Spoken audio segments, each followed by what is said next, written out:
I am a huge believer in social proof. Absolutely huge. Because listen, if I tell you, hey, I'm great, well, okay, of course you're going to say that about yourself.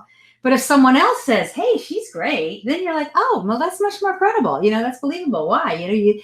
So social proof is just, it's legitimate. I mean, it's based on people's experiences with you, your organization, whatever.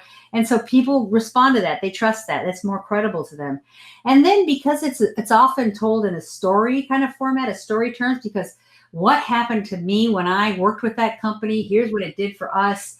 Here's the things that mattered. There's this story that naturally engages our senses. And sometimes as sellers and marketers, we get into features and benefits and we don't get into the story of like the benefits or the story of of why this is the right thing. So I think that social proof has those two things going for it. It's credible, it's more trusted, it's trustworthy, and then it's just an interesting story that engages people. So yeah, from the very beginning, even before I joined Tableau, when I was doing my research on Tableau, and I saw, even as a small company, how much the few customers they had loved them, I was like, okay, this is a real asset. We are going to leverage this asset. And so from day one, when I joined, I was just like, okay, there's incredible stories to be told. I can't even write what some of these customers say about that company. Like people would say stuff and I'd be like, wow, I couldn't even write that. It was so brilliant.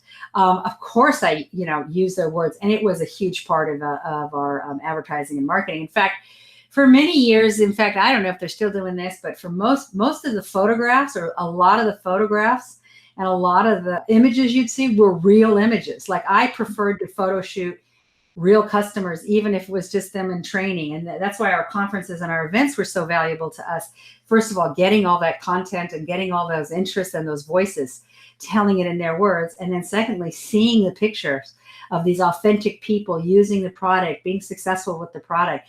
Again, it's just another way to surround your messages with truth and veracity and authenticity.